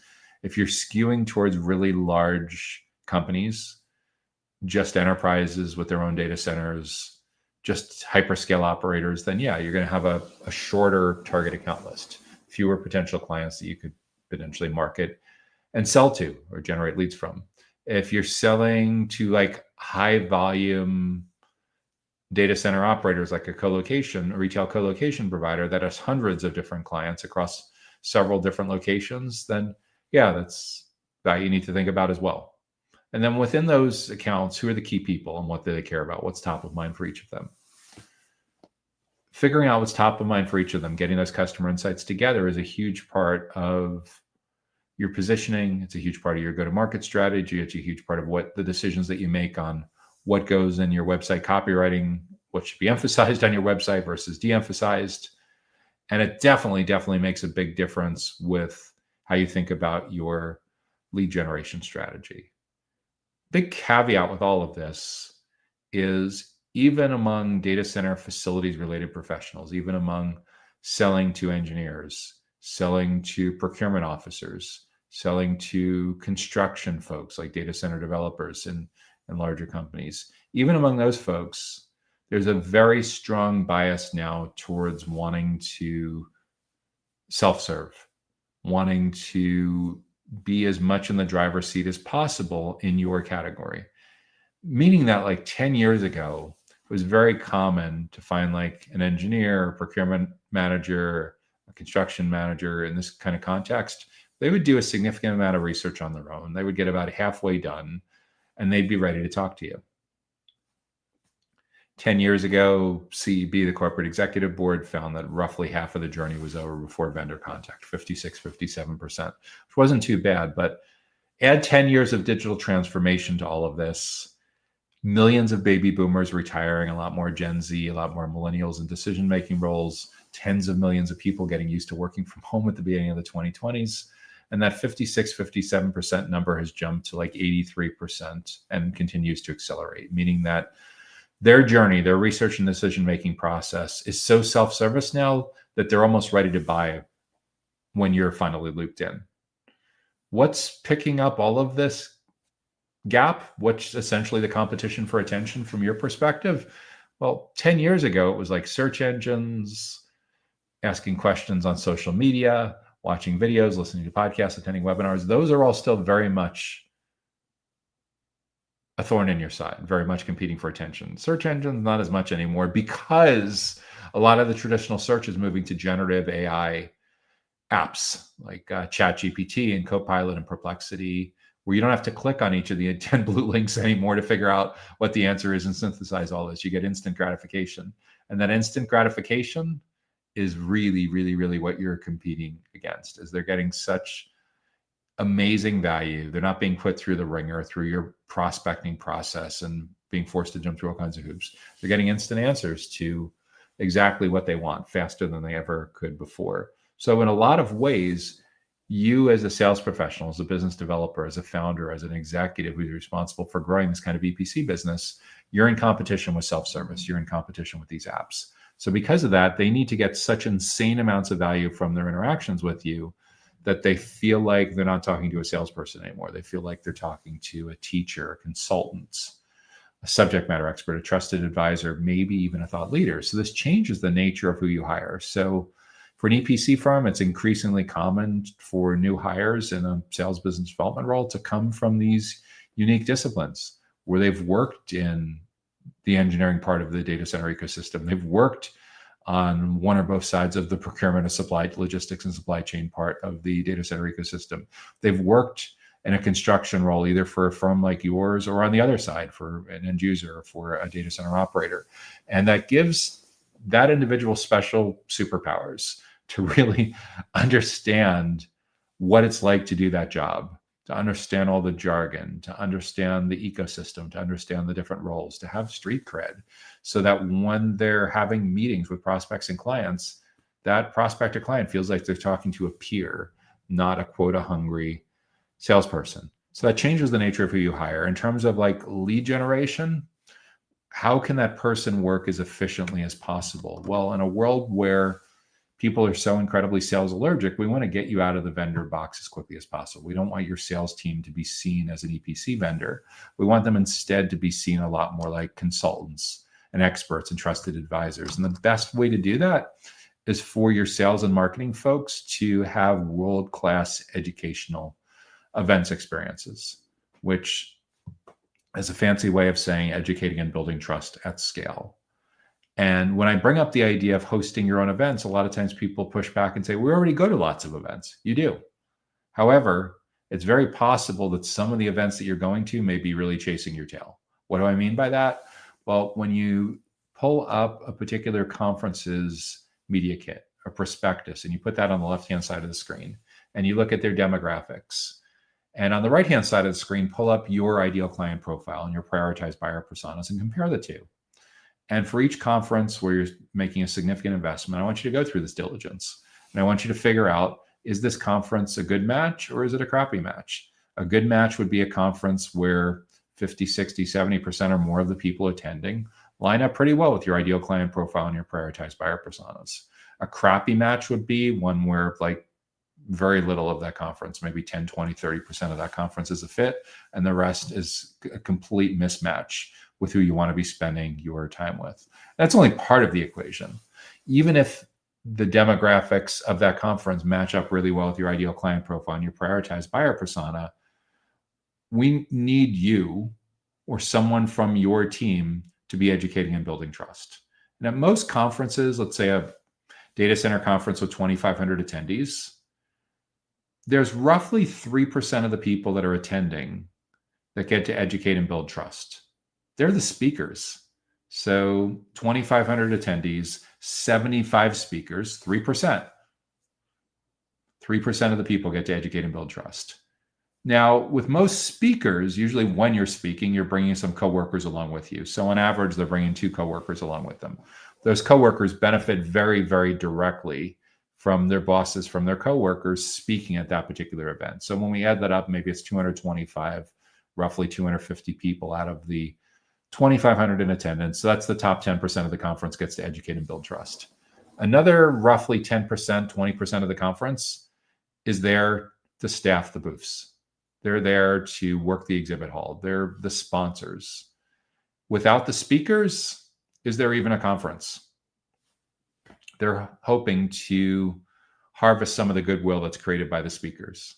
And the rest of the people at the conference that are not speaking, that are not a coworker of someone that's speaking and that aren't exhibiting, the attendees, that's the other 70 or 80% of the conference. And they're essentially the captive audience. No attendees, no booths, no speakers. Seriously, if there's no attendees, who's going to visit the booths? Who's going to sit in the seats at the sessions and learn and be educated and have trust building happening on them? So like, this is what's really, really going on. So if you want to be in a position where you're educating and building trust with the right people in the right places at the right time and in the right context, there's 2 variables that are super important. One is making sure their demographics line up really, really well with your ideal client profile and your prioritized buyer personas. And second, making sure that you or someone from your team is on stage speaking, and that you earned the speaking slot, that you didn't buy it, that you actually earned it on editorial merits. That's where it's a really good fit for going all in on national and global conferences. If one or both of those things aren't happening, then I'd encourage you to look at the bottom 20% of your conference investments and redirect. What should it be redirected? From paid events to having your own events. Doesn't mean you need to have a conference. Most people should not have a conference, especially if this is relatively new. But what should be pretty accessible for an EPC firm is saying, okay, there's 300 companies on our target account list, and there's 2 or 3 kinds of stakeholders in each of these 300 companies. So maybe in each account, there's 10 people altogether that we'd like to educate and build trust with. So there's 3,000 people that we want to influence over the next year. How do we educate and build trust with those 3,000 people? Well, if most of those 3,000 people are located within a 30 or 60-minute drive of your location, what I'd love to see happen is a significant chunk of those 3,000 people coming to your breakfast seminars, coming to your lunch and learns, coming to your after hours events. Obviously, if all 3,000 people show up, you're going to need a much bigger classroom or a much bigger conference room, or you just segment this much more granularly. Again, we talked about those 3,000 people for starters being split up among 3 different segments. So let's make some easy math here. There's 1,000 people in each segment. So we invite 1,000 people. Of those 1,000 people, 50 RSVP yes. And of those 50 that RSVP yes, you get a 50% attendance rate. So 25 people attending. That's probably pretty manageable relative to your classroom or conference side. The difference with those 25 people, though, is it's the perfect role at the perfect company. And they're bringing their coworkers along with them as well. So we're influencing the full decision committee. And we have their undivided attention. They're coming to a 90-minute lunch and learn or a 90-minute breakfast seminar. First 20 or 30 minutes is some casual networking, and they have breakfast or lunch. 30 or 45 minutes of the actual formal part of the program. Obviously, it's a small group, so keep it as interactive as possible. But what's super important is this isn't time for an infomercial. This is time for educating and building trust. The slides, the content, what you're teaching, one should align exceptionally well with one of those 10 or 12 big goals and challenges that you found the consensus on for that particular segment. And 2, you need to be so incredibly confident that what they're learning from that session is so amazing that if you presented that exact same session at a national conference, that you're highly confident that you would have one of the highest rated sessions of the entire conference. And there'd be a long line of people standing to talk with your featured speaker right after the session ended that had to be redirected into the hallway because there's such a long line of people that he or she can't get through the queue of the people that are standing waiting for a few moments to talk to them before the next session starts. Everyone wants his or her card. Everyone wants to talk about how you can do business together. And obviously fantastic surveys, fantastic feedback, and 100% of the audience that's there at the beginning of the talk is there. 95% is there at the end of the talk. Very, very few people wandered out over boredom or anything. They're hanging on every word. So with that environment, allow for some Q&A after the talk, and then give a demo or give a tour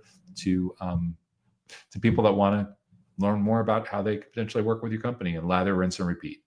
Bring the right people from the right company in to learn with your stakeholders. In a perfect world, some of your sales and marketing folks can carry a little bit of the load on being the subject matter experts. Even if they can't, then you look to other people within your company who are those subject matter experts who can talk to that particular topic for 30 or 45 minutes. And when you exhaust your internal subject matter experts, go to your channel partners, go to your contractors, go to your vendors, and they can typically supply guest speakers. Not getting the buy-in that you need from your internal subject matter experts, if they're blowing you off, then you have an executive sponsor problem.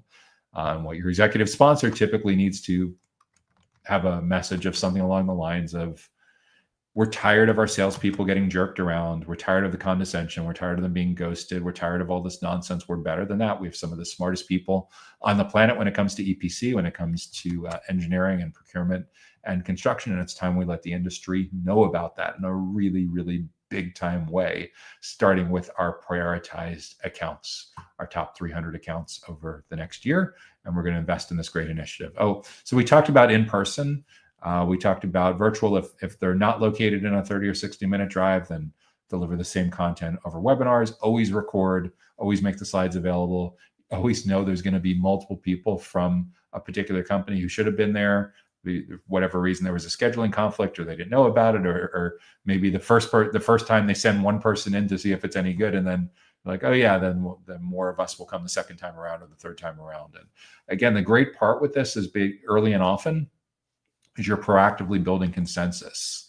You're really, really dramatically shaping the criteria that they use to evaluate your category in a big time way. So this is the focus on generating leads, nurturing leads, educating and building trust at scale, and completely dominating the surface area, not just in the final 17% of the buyer's journey, but 100% of the buyer's journey, even when there's a very, very strong bias towards self-serve and a tremendous allergy from spending time with people with a sales title or account executives or sales development. Instead, sales and marketers show up as teachers, as consultants, as subject matter experts, trusted advisors, or at the absolute minimum, the moderators, the tour guides, the concierges, the hosts that bring all of those expert resources in together for this kind of world-class educational event where the know, like, and trust should be, when you're doing this the right way, just off the charts.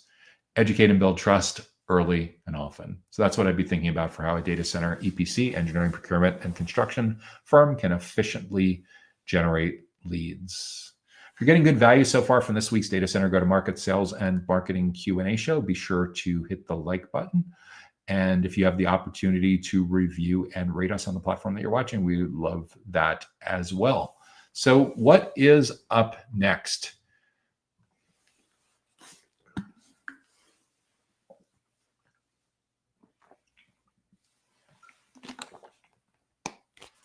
How does a data center sales director build an effective professional network? How does a data center sales director build an effective professional network? That is a fantastic question. It's a great time to be asking this, because a lot of the strategies that sales professionals have used in earlier chapters of their career, if they've been in data center sales for quite some time, are seeing declining effectiveness. And a lot of strategies that they may have underinvested in previous years are becoming so much more important now. A lot of data center sales professionals historically have invested in very traditional playbooks.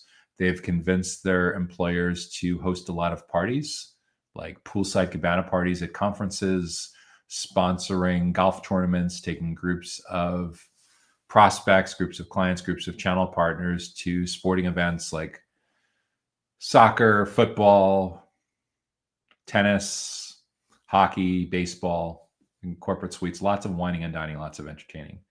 And while you're certain to make a good brand impression when you execute that well, and they will certainly like you from inviting them to that experience, what most of those early efforts at building a professional network don't accomplish is you're not really doing much education and trust building in that context. In fact, if you try to have professional development or learning and development going on in one of those environments,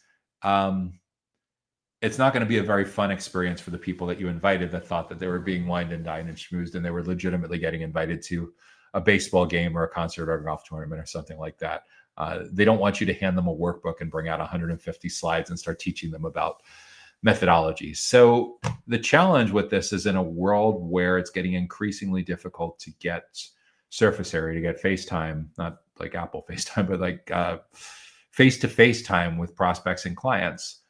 The one strategy that's working across the board that has worked for a long time, but just becomes so much more important with today's buyer preferences, is having your sales professionals actively involved in the learning and development and professional development process for your prospects and clients. And usually the first amount of pushback I get is like, so you're saying our prospects and clients are going to learn from our salespeople? Well, they might want to learn from our engineers. They might want to learn from some of our IT professionals, but they really want to learn from our salespeople. It depends. If your sales professionals have spent earlier parts of their career as an IT professional, they likely bring a lot of institutional knowledge that could be useful in a learning and development and professional development context. So this is where we start to see the nature of how companies are hiring for sales roles changing quite a bit. In a lot of ways, if you're in a part of the data center industry that's become commoditized, if it's moved to a large degree to self-service, one of the last ways for you to get a good foot in the door is for your prospects and clients to see you as an expert, to see you as a consultant, to see you as a trusted advisor, to see you as a teacher, and a lot less like a traditional salesperson. So a perfect example would be is, let's say you are a data center integrator or a data center operator, and healthcare is a really important segment for you. What we see happening with increasing amounts of frequency is on your business development team, whether you call it business development, whether you call it a partner in charge of a practice or something like that, we're increasingly seeing hiring people from that exact career experience into your role in a sales and business development role. So if they worked in an earlier part of their career in some kind of IT leadership or some kind of IT support role in healthcare, like for a big hospital group, for a big physician group, for a health tech company. So they not only have great instincts and great command of the jargon and a great set of LinkedIn connections and book of business and industry contacts. It's bigger than that. It's that their prospects and clients see them as one of them. They see your hire as one of them because they essentially are, because they may not be a peer right now, but roll back the calendar a couple of years and they were a peer. They used to bump into them at all the conferences and they knew of them in that context. So that changes the nature of who you hire. It also changes the nature of how you invest in upskilling and reskilling.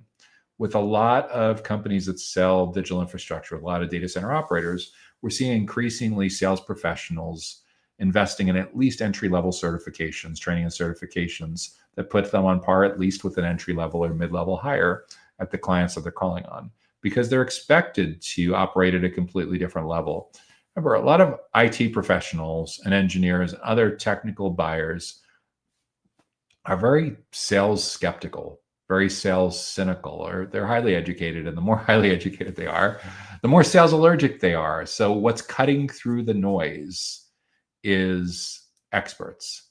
So this came up a little while back. I host the Data Center Go-to-Market podcast, and I interviewed Brandon Pecorello, who at the time was leading business development for DataBank, a big US-based data center operator. And we were talking through, like, what does the sales hire of the future look like? Who's the perfect person for his team? And Brandon was walking through his home lab setup, which essentially is like having a mini data center in his home office. And why does he do that? Because he wants to be as sharp as his prospects when it comes to the core questions that they're going to ask when he takes them on a tour. And I see that just happening so much more often now with the level of upskilling and cross-skilling and retraining that's necessary for sales professionals to insulate their careers against irrelevance and obsolescence in a world where so many of your prospects and clients are now, it's not a matter that they're showing up and being smartasses. It's that they're going much deeper into the journey with self-driven tools than they ever have in the past. They're asking, because they can ask questions so much more efficiently of ChatGPT and Copilot than they did with clicking on 10 blue links, they're coming to the table knowing so much more than they ever have in the past. So in order for you to add value to the process, for them to actually want to spend time with you, as opposed to you having to manipulate and bribe to spend time with them, it's a completely different ballgame now, if you like ballgame analogies, of being able to earn your way in early and often. And the early and the often is so important. If you think about 25 to 30 touch points, you may think that the golf tournament was effective, but the reality is that's just one of 28 touch points.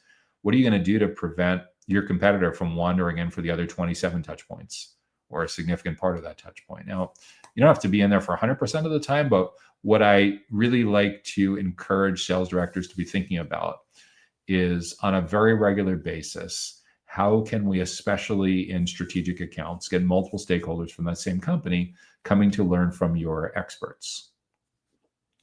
It sounds like it might be complicated. It sounds like it might be expensive, but relative to what you're likely already doing at national and global conferences is actually more simple. And it's certainly way more cost effective. What it largely comes down to is when you have clarity at the account level as to where they're located, how big or small their companies are and their industries are in, that helps you build your target account list. And once you've figured out what's going on at the account level, then we need to segment who are the key people in those accounts into usually 2, 3, 4 different buckets, 2, 3, 4 different segments: a primary, a secondary, a tertiary buyer persona. And among those buyer personas, we need to really understand at a deep level how to walk a mile, how to walk a kilometer in their shoes, what's going on in their world, how to get as client-centric as possible, understanding their top 5 or 6 goals, or their top 5 or 6 challenges in their own words, and then using those words for our website copywriting, for our email marketing, our social media posts, our digital ad strategy, and most of all, our lead generation and events strategy. So once a month, systematically for the next 10 or 12 months, we're tackling each one of those goals and each one of those challenges separately in an educational, professional development, learning and development kind of context. And when we do this well, not only do they sign up and show up, they bring their coworkers along with them. So we start to meet multiple members of the decision committee. So this is how to build an effective professional network. What I see happening by default when people are using a different playbook with this is they go to national conferences, and because they convince their boss to invest $50,000, $150,000, $250,000, whatever it is in this conference or conferences in general, all of a sudden they got to put up numbers to justify that investment. And before you know it, when they couldn't fill up their calendar with 20 meetings from ideal clients, they got like 8 or 10 meetings with ideal clients, and the other 10 or 12 meetings are happening with peers in other companies who might be referral sources. It may also just be socializing. And when they get to really, really bottom of the barrel, they're trying to get a meeting with me. Anyone that can say, oh, you know, first name, last name, I met with this particular person, and they're putting them on the list. Sorry, being a little self-deprecating there. But the idea is you want to have an effective professional network. You need clarity on that ideal client profile. You need clarity on those prioritized buyer personas, and to be spending most of your time with mostly the right people from the right accounts in the right context, and in a context where they see you as the expert and the trusted advisor and not just as the vendor. The vendors are commoditized. Huge, huge parts of the data center ecosystem are already heading to self-service commoditization, or they're already there. And for a lot of companies that have waved the flag on this, you know they have, because either they're building a marketplace, they're listed in a marketplace, they're going all in on channel partners to shift from fixed to variable costs, or doing all of the above and continuing to squeeze their in-house sales team to be more and more effective. And one of the last cards left that you're able to play is the card as the expert and the trusted advisor. So everything about building that effective professional network needs to be a lot more on being super precise about the ideal accounts, super precise about those prioritized buyer personas, and figuring out how you can play a massive, massive role in those prioritized buyer personas: education, their learning and development, their professional development. And if you have the expertise to be able to be part of the sessions, that is fantastic. If you need to lean on internal subject matter experts, product managers, solutions engineers, other folks like that in your company to pull it off, then great. You're the host, you're the moderator, you're the concierge, you're the tour guide. And if you've exhausted your personal expertise and you've exhausted all of your available internal subject matter experts, then go to your vendors, go to your contractors, go to your channel partners, and bring them in as guest speakers. At the end of the day, it's about educating and building trust and using that to transform the belief systems and shape the narrative, to shape how the criteria that they use to establish what they're going to prioritize and what they're going to deprioritize. And then early and often with multiple people from the same company. So you're proactively driving alignments in the formative stages of the buyer's journey, in the formative stages of the sales process, where you have an opportunity to shape their beliefs, as opposed to sitting out the first 83% of the game and immediately treading water in the final 17% because someone else stacked the decks in their favor and shaped the criteria that they're using to judge you against. So that's what I'd be thinking about for how a data center sales director can build an effective professional network. From a tactical perspective, LinkedIn plays an incredibly important role across nearly all buyer personas that are relevant to the global data center ecosystem. Being seen as a thought leader, as a subject matter expert, as a trusted advisor requires being really comfortable with leading educational presentations in person, being super comfortable on camera, presenting videos one-on-one to small groups, webinars, live streams, being on panels, hosting webinars, all of the above. If you don't do this, someone else is going to get in there and they're going to win over your prospects and clients because they're the one that's doing all the education and trust building.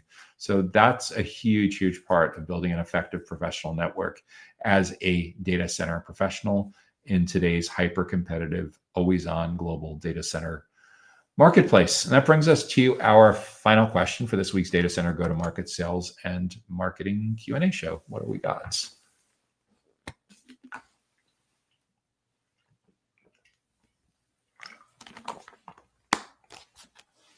How does a colocation cloud and connectivity provider achieve its revenue growth goals?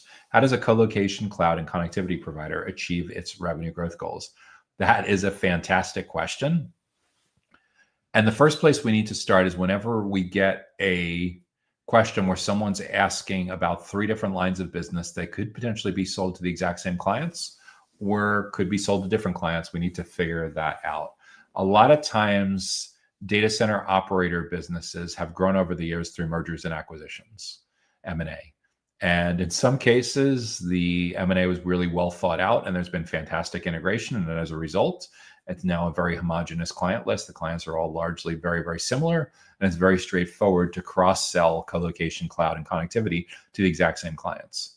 And other cases, the integration hasn't gone as well or it's still in progress. And you have 3 different client bases. For the sake of simplicity, we're going to hopefully go with the idea that you've been well integrated and it's a single client base that you're able to cross-sell these 3 services to. The second place that I'd be thinking about when it comes to revenue growth goals is, do you have a strong sense of product market fit? Do you know exactly the products and services that they buy across your colo, cloud, and connectivity portfolio? Do you know the price points? Do you know the frequencies, the durations, the margins, and the sales cycle, all your basic unit economics? So with that in mind, once you have an idea of what the lifetime value is or the annual recurring revenue from a particular client, we should be able to back into what we need to do earlier on in the journey at more of the upper levels of the funnel to give you that revenue growth goal. So let's say, for example, the revenue growth goal, we're going to use really simple math in this particular case, and we're going to keep the numbers relatively small so I can do these in my head without having to pull up a spreadsheet. But let's say we have a revenue growth goal for a particular team or a particular rep who's selling colo, cloud, and connectivity, and it's a $5 million or your local currency equivalent revenue growth goal. So that $5 million revenue growth goal. And let's say we know that a typical client that's buying colo, cloud, and connectivity from your company is spending $50,000 a year. So 5 million divided by 50,000 a year means we need to add 100 new clients. How are we going to add that 100 new clients? There's a couple of different ways that we can add those 100 new clients. Colo, cloud, and connectivity, it's very common to find that there's 3 different ways that colo, cloud, and connectivity can be marketed and sold. The traditional way is you run all of your own marketing and you run all of your own sales. Another way that's become really, really popular over the years is having channel partners, where part of the sales compensation goes to the managed service provider or VAR integrator or agent that brought the business in, and the other part is shared by the channel partner manager on your side that's managing that channel relationship. And then the third is self-service.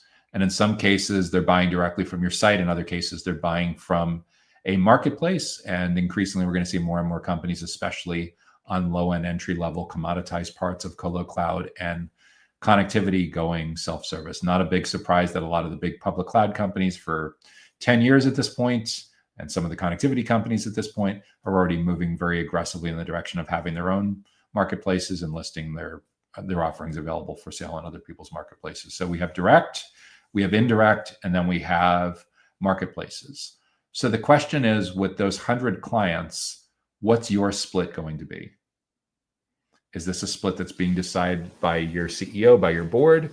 Is this a split that's being decided and divvied up on your team? But let's say your team needs to generate those 100 new clients with traditional inbound marketing, outbound marketing, and traditional sales. In other words, channel partners are not part of that. That's a complete separate team. And marketplace has nothing to do with you, except that it can, in some cases, if not managed correctly, can drive up your cost and complexity, because it's essentially a form of channel conflict or channel competition if it's not managed right. So with marketing and sales, 100 new clients, what are we going to do? We need to figure out, are all these clients the same? We've already established that. So we get to the point where we have clarity on our ideal client profile. We have clarity on our target account list.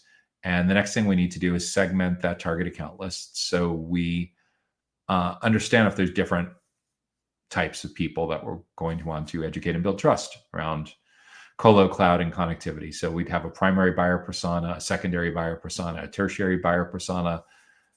If we have a lot of clarity around what we're doing, it's likely that each account has these 3 different roles.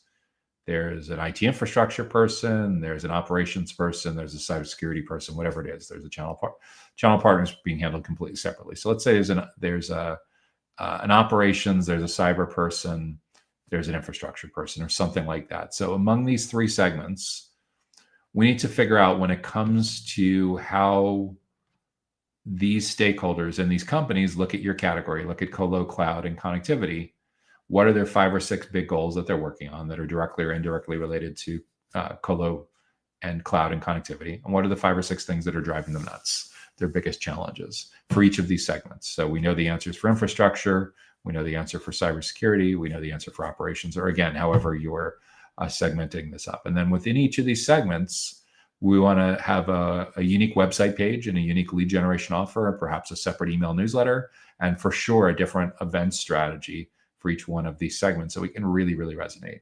Why is it so important to resonate? Because there's crazy amounts of competition in your category for these stakeholders. Sometimes there's parts of the data center ecosystem that I get questions about on this particular show, and they're small niches, like prefabricated cement construction or something like that, or some aspect of liquid cooling, or some aspect of physical security or something like that, where maybe there's 5 or 10 direct competitors and maybe a dozen or 2 dozen indirect competitors or something like that. It's not a huge competitive field. In the case of colocation, cloud, and connectivity, you may have hundreds, if not thousands, of different companies that you're up against. And as a result, you can't afford to market and sell like it's still the 2010s. You just can't. It's so much more complicated. Hyper competition, expectations around immediate gratification, expectations around using generative AI like ChatGPT, Copilot, Perplexity, Claude, Grok to do a complete end run around your sales team. We can't just do plain vanilla marketing and sales anymore. No, we need to get extremely, extremely specific about a specific job role and a specific kind of company that's in a certain geographic region of a certain size and in a particular industry. And the better job we can do with our website pages, with our email marketing, with our social media, with our ads, and certainly with our event strategy, the more likely it is to resonate. The lazier we are, the less likely it is to resonate. Really. Lazy marketing, going to fall completely on deaf ears. And the only exception to this is if you have the luxury of working for a company with a really, really strong existing brand. If you're selling colo, cloud, and connectivity, and you have the luxury of doing this from the perch, from the place of at Equinix.com or at digitalrealty.com, something like that, then yeah, you have a significantly different battle. But for most of the small to mid-sized companies in the space that don't have that luxury, and there's a lot of competition, and there's a brand, but it may not be as strong of a brand as you'd like to, then yes, getting hyper specific about who they are, what they care about, and dialing in everything you're talking about what's top of mind for them is so incredibly important for growing your revenue growth goals. The second part that's incredibly challenging as well is in these three categories, colocation, cloud, and connectivity typically have different durations in terms of the agreement lengths. Colocation, not uncommon to find people locked into 3, 4, 5-year agreements, right? So you could have a fantastic prospect. They love what you're all about. They're dying to move over, but they're in month 4 of 36. So unless something horrific happens with the incumbent provider, they're not going anywhere for another 32 months. Cloud can be a little different. We know for cloud, from a product standpoint, if you're competing against public cloud, that's the beauty of cloud is there can be long-term contracts and credits and everything involved to make long-term commitments, but people's expectation is for a lot more elasticity, for a lot more flexibility around that. And connectivity, somewhere in the middle. The challenge with all of this, and this is part of the reason why having efficiency, having a big funnel, staying in front of people over an extended duration of time especially for a direct sales team, is so incredibly important.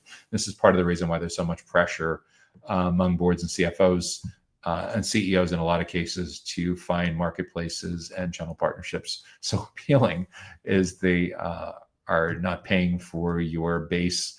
They're not paying for your tech stack. They're not paying for your benefits. They're not paying for travel, but not paying for any of that until actual close. So when things get squeezed, that's why we see when you're essentially, if you're in the category of selling for this kind of company in a sales role, you inevitably, if you're selling to the smaller part of the market and aren't selling huge deals, you inevitably may get squeezed because there's so much grass is greener mentality with both the indirect playbook and the marketplace playbook, which is why it's so incredibly important for you to figure out a way to connect the dots between your prospects and clients, seeing you as part of their learning and development and professional development and not just another vendor. So that's what I'd be focusing on for your revenue growth goals. If you're reverse engineering into this, you need those 100 new clients. Where are those 100 new clients going to come from?